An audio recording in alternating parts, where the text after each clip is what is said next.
用微光照亮夜晚，用温暖温润心灵。亲爱的朋友们，欢迎来到微光夜读。今天我要分享的是，我老婆醉酒晚归，我收到神秘快递，打开后一条丁字裤，揭开背后阴谋。马上就要深夜1点了，妻子兰雅还没回来，电话也打不通。我脑海里不由自主闪现兰雅和男人偷欢的画面。不是我太敏感，而是因为下午我收到一个快递，里面竟然是蓝色的丁字裤。最初拆开快递时，我还以为是恶作剧，但当我仔细观察后，却发现是妻子的内裤时，我连呼吸都变得困难了，并且我还在裆部发现一些破损地方，看上去很像是被撕裂的。虽然一条内裤并不能说明什么，但妻子深夜1点还未回家，我很难不胡思乱想。就在这时，我听到了开门声。兰雅的脸色有些发红，外套被抓在手里了，拖到了地上。她上半身只穿了一件紧身的吊带小背心，把前凸后翘的身材衬托得极其诱人。下身穿着黑色的包臀裙，修长而性感的腿大方地露着，浑身上下掩饰不住的成熟女人的风韵。妻子真是太美了，尤其是那双勾人魂魄的媚眼，妥妥的极品人妻。老公，你怎么还不睡呀？我看出来了，今天兰雅喝了不少酒，于是过去把她拦腰抱起，直接扔到了床上。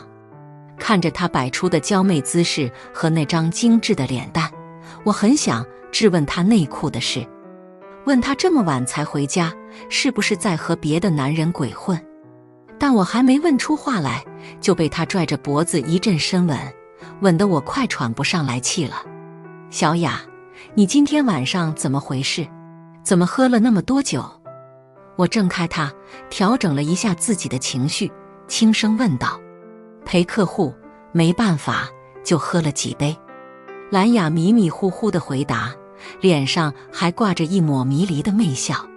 听到兰雅娇滴滴的声音，我有点纠结，但她这醉醺醺的模样，也问不出什么。看她已经醉得迷迷糊糊，我小心翼翼地把兰雅从床上翻过来，帮她脱衣服。但刚把她的衣服褪下，只见兰雅浑圆的右臀，赫然一只手印，5根指印看得清清楚楚。这是什么情况？我的双手越握越紧。兰雅，你给我起来！兰雅扭着头，看着自己的身后，一声尖叫过后，她赶紧扯过毛毯，把自己盖得严严实实。老公，今天我不小心走进了男厕所，刚好出来一个人，以为我是他女朋友呢，上来就是一巴掌，好痛哦！老公，好疼呀，你帮人家揉一揉呗。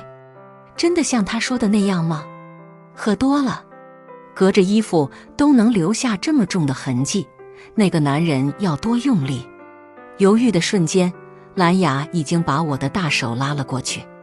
老公，真的好痛哦，你还不快来轰轰人家！兰雅用牙齿微微咬着下嘴唇，那双勾人的眼睛盯着我。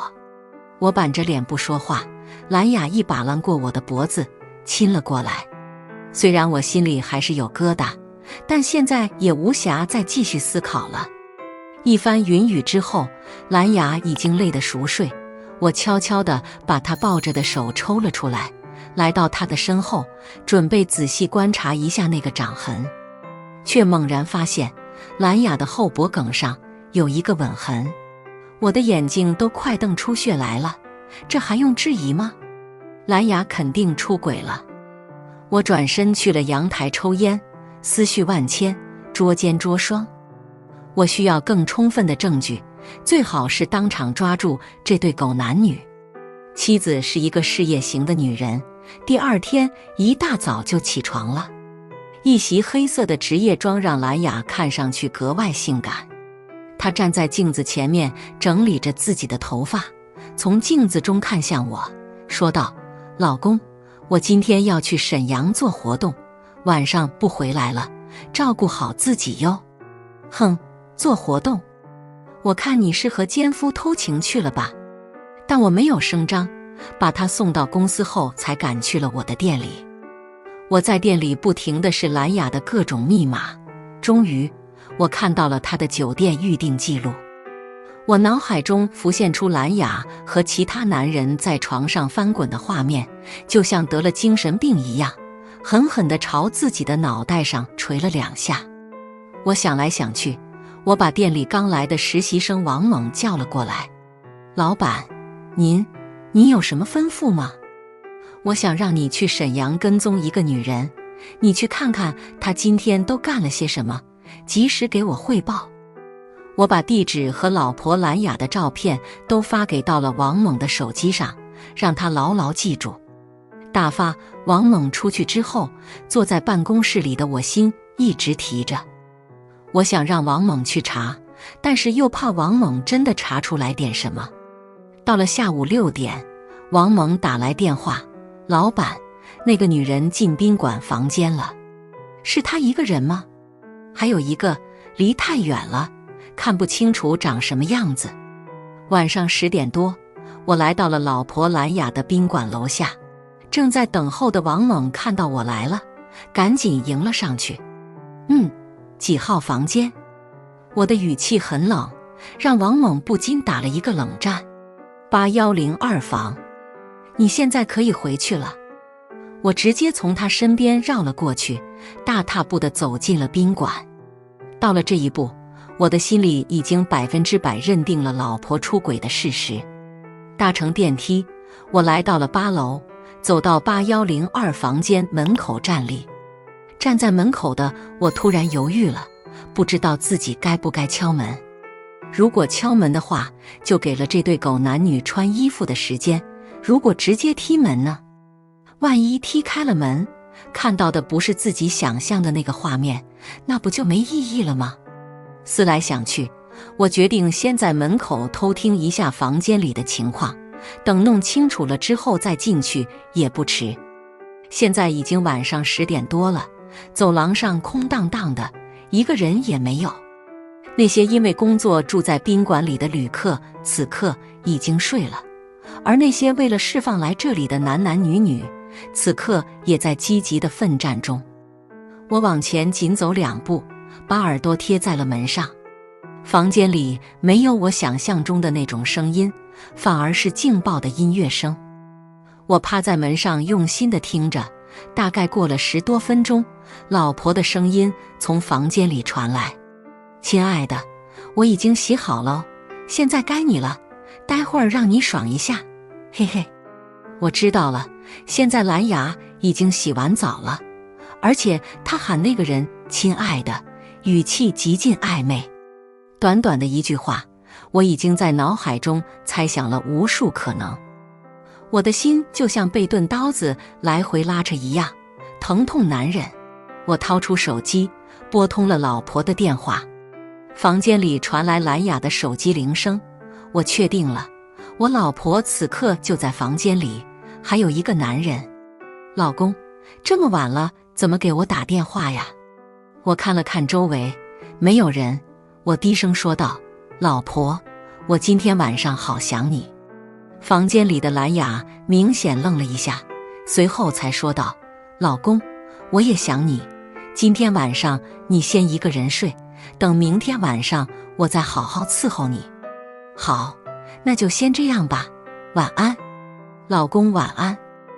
我在门外耐心地等着，又过了10多分钟，蓝雅的声音重新从房间里传：你躺好，对，就这样，躺好别动喽。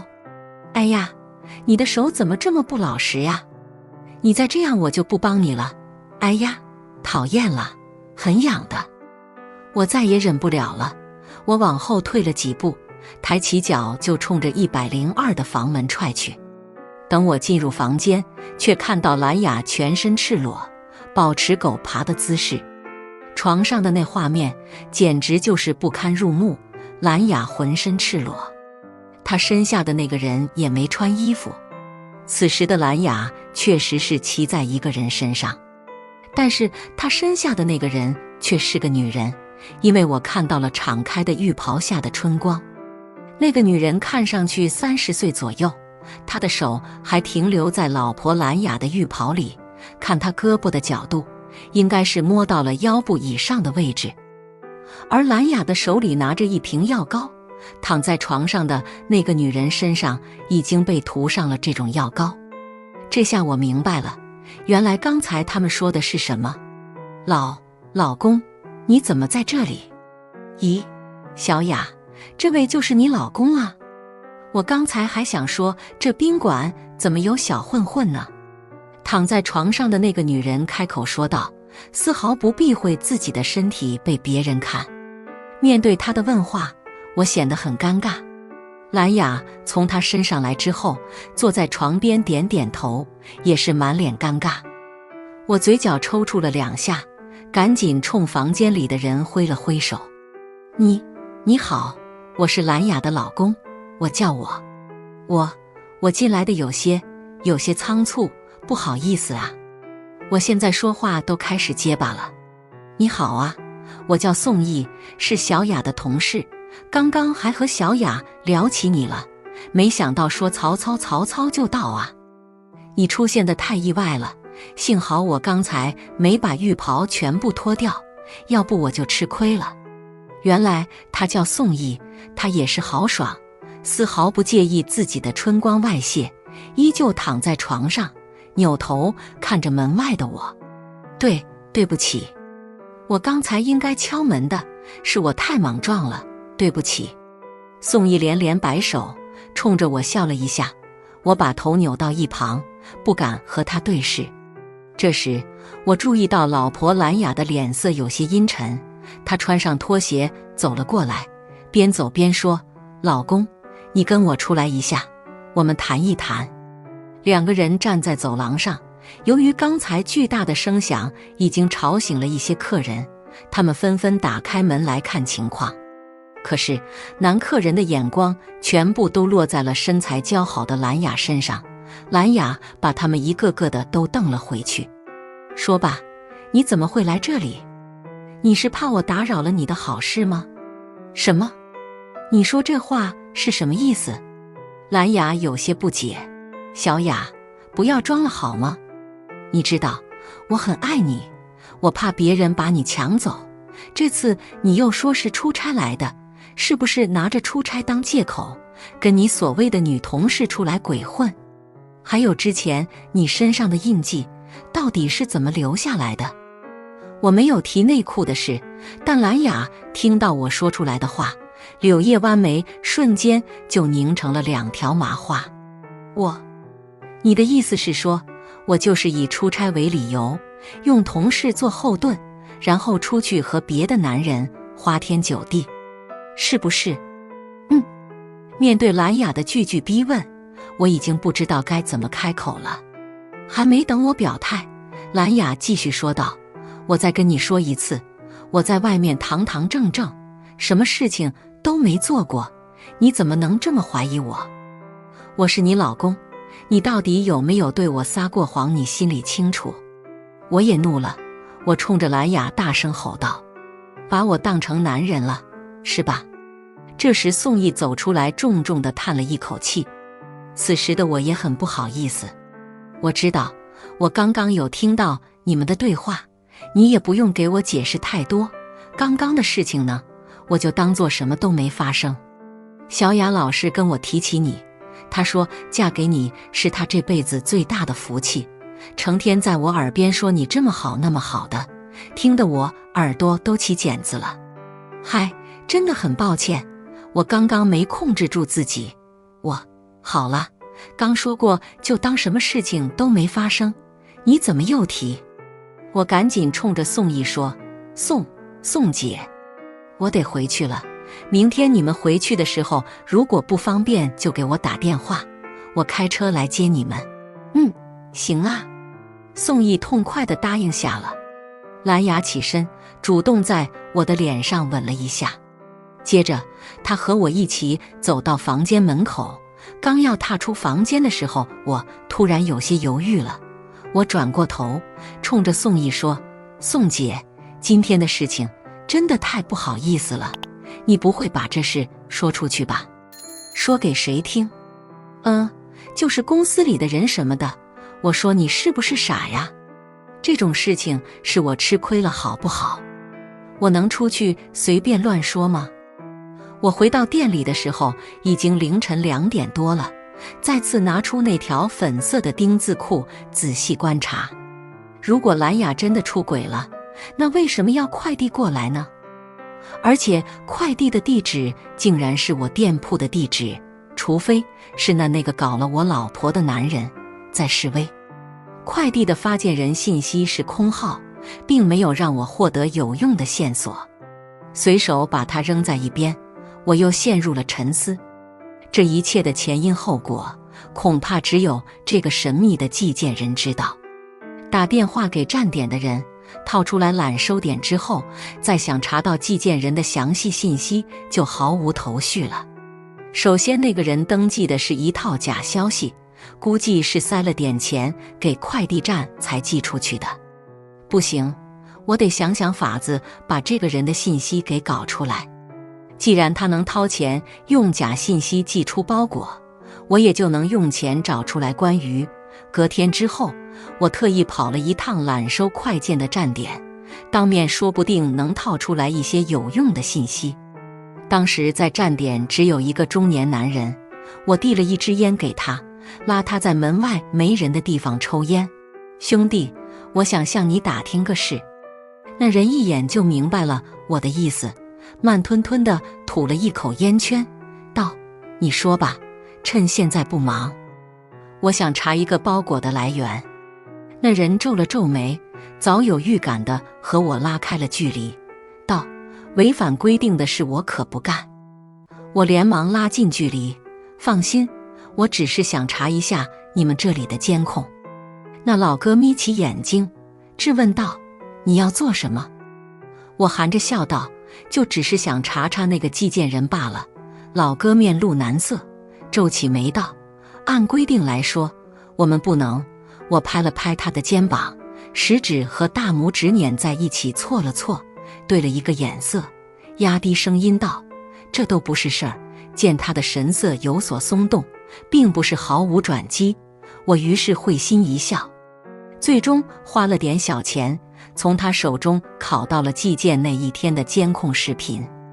攥着 U 盘，我马不停蹄地回了家，手心里已然沁出了一层薄汗。插到电脑上，我深吸一口气，挨个儿往过巡视了一遍。在几十个抗长无聊的视频中，目光扫了无数张人脸之后，终于算是有了点发现。刚刚还有些困乏，一看见视频里露面的那个女人之后，我登时不困了，聚精会神地盯着这个片段，反反复复地来回看。视频里的女人戴着口罩，一头乌黑的长发披了下来，挡住了大半张脸。虽然看不清具体的长相，可是这个人给我的感觉非常熟悉，我一定在哪里见过她。再审视了一遍这个女人的打扮，身着一件长款咖色风衣，只有2颗扣子虚虚地扣在胸前，等等，扣子。我的目光随之移到她的风衣上，对了，那颗玫瑰胸针赫然在孙浩店里的店员身上出现过。我当时见到就感觉这胸针挺好看的，还想着改天给妻子买一个来着，结果此刻竟然又出现在这里了。再将记忆里那个女店员的脸和这个人比对在一起，气质错不了，就是她。我的目光逐渐幽深，若有所思地扣下了电脑盖。孙浩是我的竞争对手，他在同一条商业街的另一头也开了一家烟酒店，嫉妒我很久了。看来这次是想挑拨我和妻子的关系，以达到搞垮我家店的目的，自己就能独占鳌头了。我默默攥起了拳头，心里五味杂陈。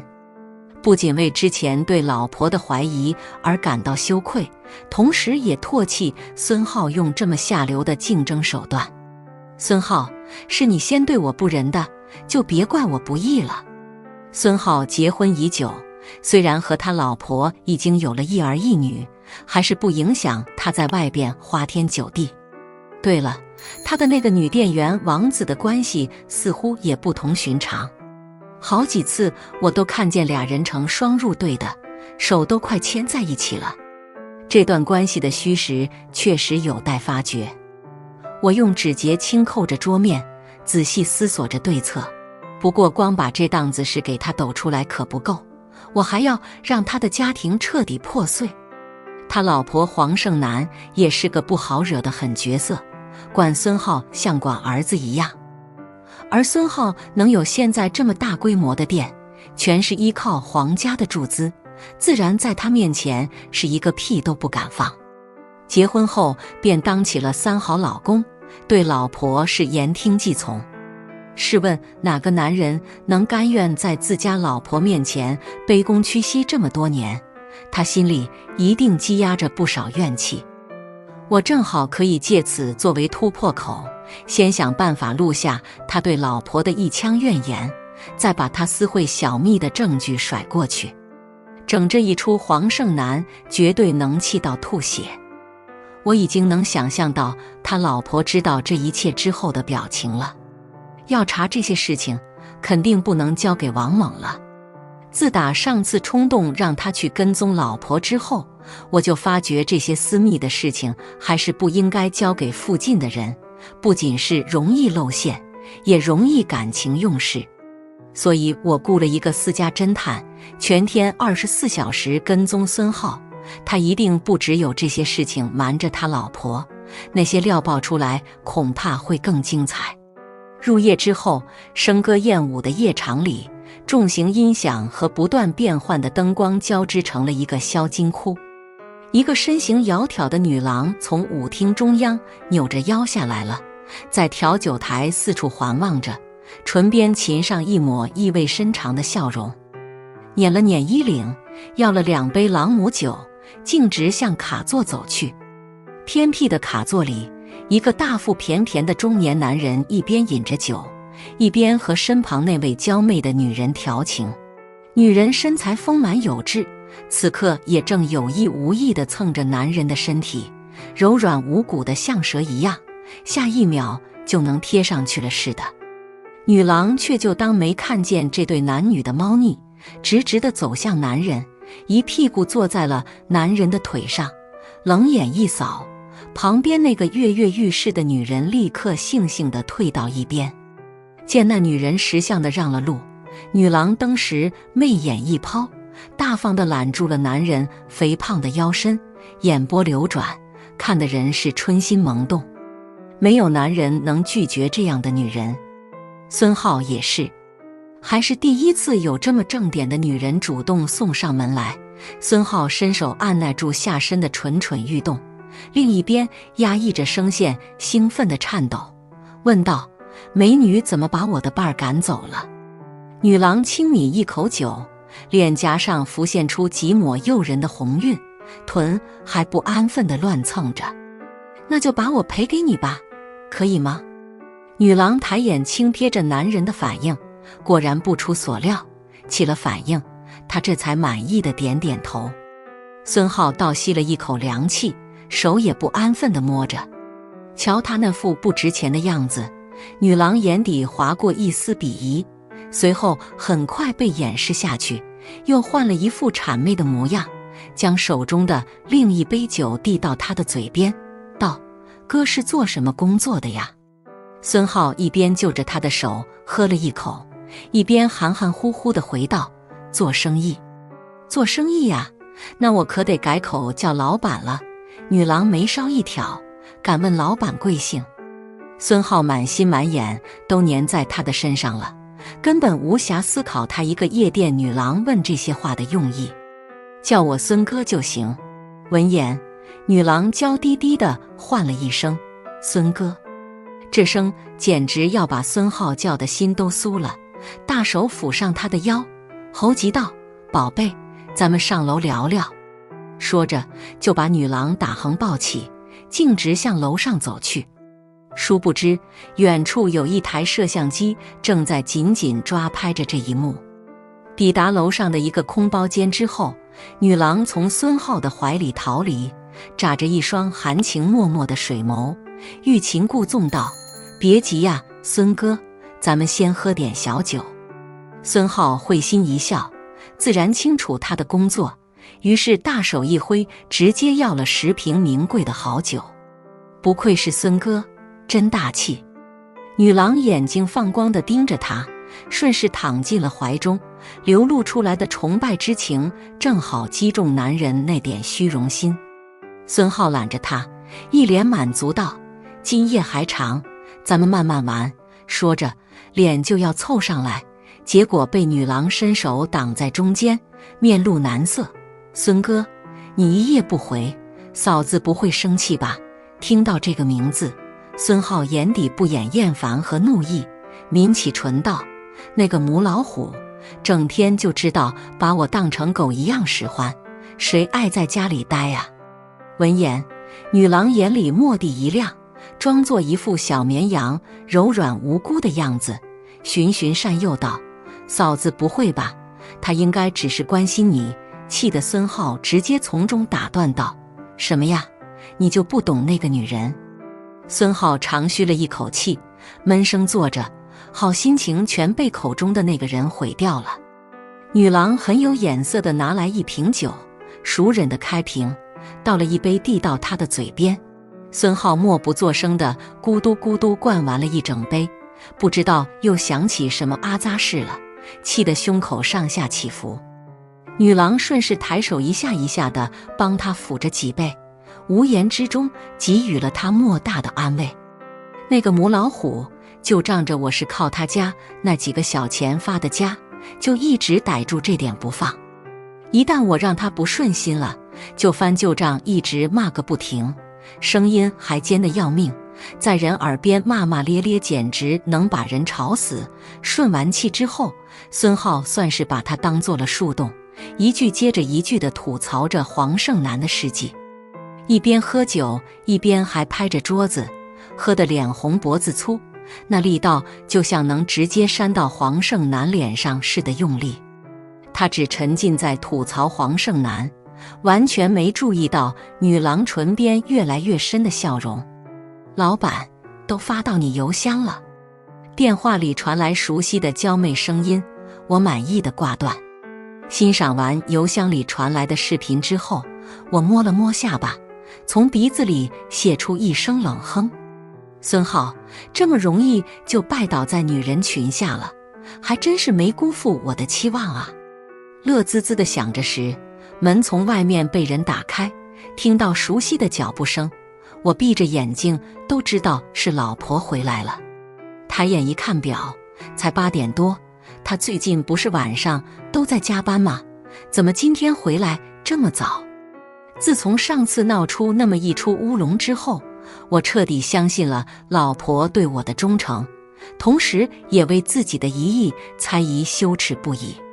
这么好的老婆，我怎么能随便猜忌她呢？就听见噔噔噔的急促脚步声越来越近，下一秒一阵气息就包裹住我了。老婆的胳膊揽上了我的脖子，脑袋蹭着我的脸，缱绻道：“老公，最近你很忙吗？都没时间陪我了。”她这么说，我才后知后觉地想起，这些天都在忙着捏住孙浩的把柄，真的有点冷落了老婆。我摸了摸她的头，在她脸颊上轻轻吻了一下。抱歉呐，最近太忙了。说完，将她搂入怀中，缓缓道：“我心里越想越觉得不是个事，还是觉得有必要跟你好好道个歉。上次怀疑你，是我太鲁莽了，我保证，以后真的不会了。”兰雅摸着我的脸，无所谓的摇摇头。那件事啊，我早就不计较了。反正误会已经解除了，咱们的感情也没有因此受到伤害，这件事就翻篇了，好吗？他虔诚地看着我眼睛，眼里盛着一腔柔情，看得我心痒痒，不由得暗叹道：娶到这么好的老婆，真的是我上辈子积福了。手抚着她光滑的脊背，我吻上他的唇，将所有要说的话全付诸于行动。入夜了，经历一番云雨之后，我心里还是久久不能平静，在阳台若有所思地远眺着，手里捻着一支烟，一口一口地抽着。现在有了孙浩在背地里说黄胜男坏话的把柄，现在就得设法查查那个养在店里的小蜜。如果他们的关系真的如传闻中那样，那可就有好戏看了。叮咚，兜里的手机突然震动了一下，打断了我的思绪，从兜里掏出来解锁，是那个私家侦探发来的消息，有新发现。我挑起眉，饶有兴味地给侦探拨了一通电话。老板，我发现不止我们一家在扎孙浩的动向，还有一批人在暗中盯着他。我的心蓦地一紧，随即问道，没被他们发现吧？幸好我谨慎，躲掉了。长舒了一口气之后，我追问着，那家的幕后主使能查到吗？那边顿了顿，然后道，给我点时间，还是很好查的。好，那过几天你的调查重心放在另一个人身上，王子，也就是孙浩店里的那个小蜜。挂断电话之后，我的心绪变得很乱，之前计划好的一切好像都在静悄悄地被打乱着。竟然还有一拨人同时调查孙浩，还是孙浩的对家吗？我琢磨着他最近可能得罪的人，思来想去也就只有我一家了。排除这点后，脑子里突然灵光一闪，一个大胆的想法划过脑海。难道是黄胜男？他也发觉了孙浩的猫腻吗？如果是他派来的人，那也好办。隔天我就收到了侦探发来的消息，查到了，是孙浩的老婆，果然是他。而接下来发过来的一段话算是印证了我的猜测。王子其实是他在夜场里勾搭到的女人，一夜情之后，为了把她放在眼皮底下，就顺便在自家店里给她了一份体面的工作，一边好偷情，一边也算是变相的包养。本身混迹的风生水起的王子竟然同意了他的安排，虽然早有预感，可等到真的查出来时，心底还是不免震惊。另外还有一点疑惑，身材样貌都不算差的王子，怎么肯委身于孙浩这么多年？或许是孙浩这家伙捏住了王子的小辫子，还存在不少疑点。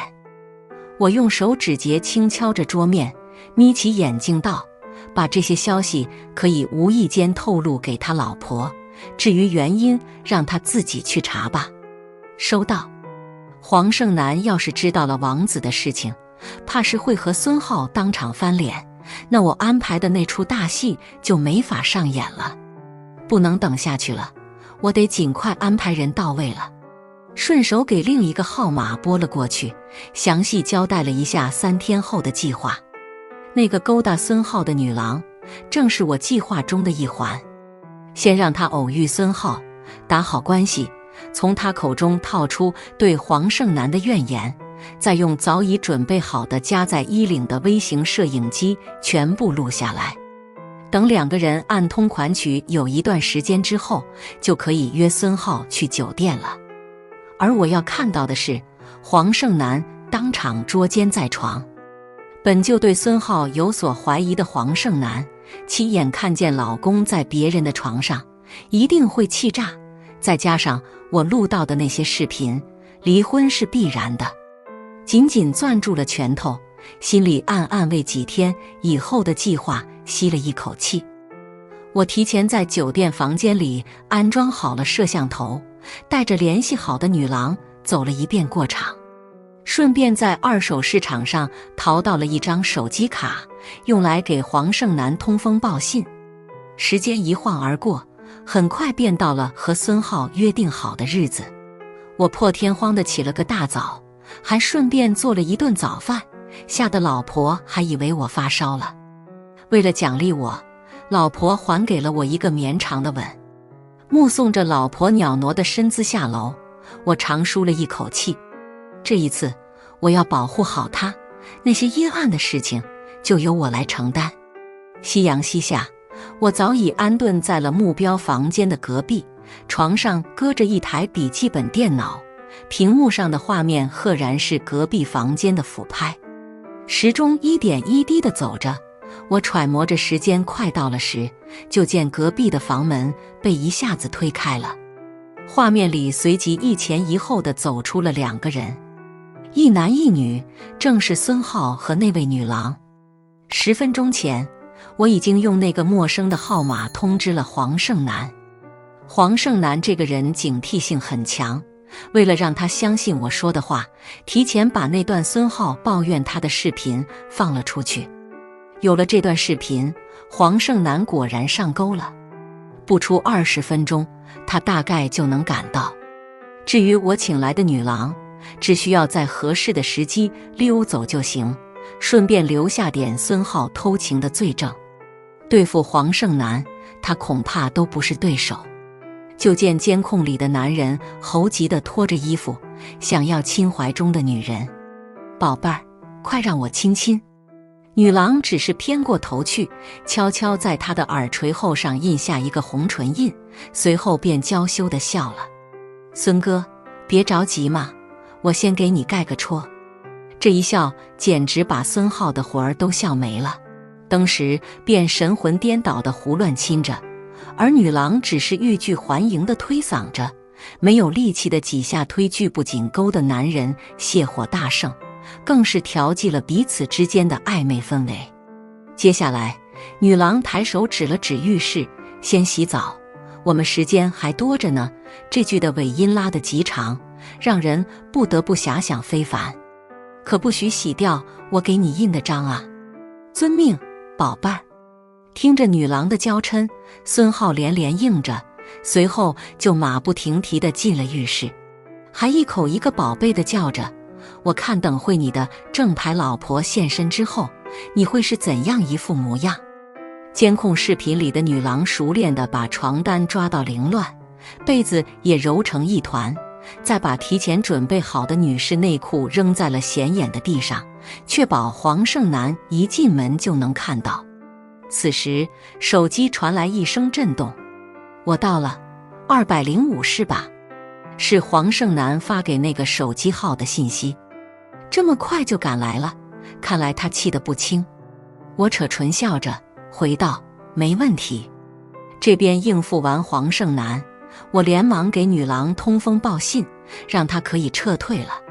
房间里顿时安静了下来，只能听见浴室里传来的水声。心里盘算着黄胜男进门的时间，另一头时刻注意着监控里的动静。没等到浴室门被掀开，就先等来了气势汹汹闯进来的黄胜男。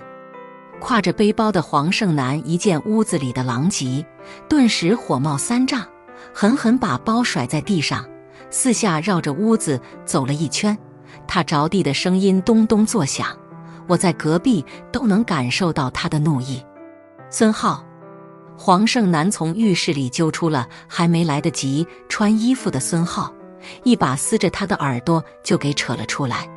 孙浩全身上下就裹了一层浴巾，面对黄胜男突如其来的发火，心里好像知晓了什么，不敢多言，狼狈地趴在地上，丧家之犬似的。大惊失色道，老婆，你怎么来了？黄胜男指着地上掉落的女士内裤，劈头盖脸一顿骂，说那个女人是不是王子？孙浩面如土色，瞳孔巨缩，不可置信地摇头道，什么？跟王子有什么关系？黄胜男冷哼一声，你在夜店惹出的那些破事，不用让我重复一遍了吧？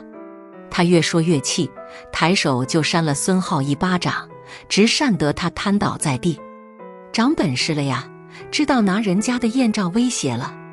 什么时候被王子告到法院去就不嚣张了？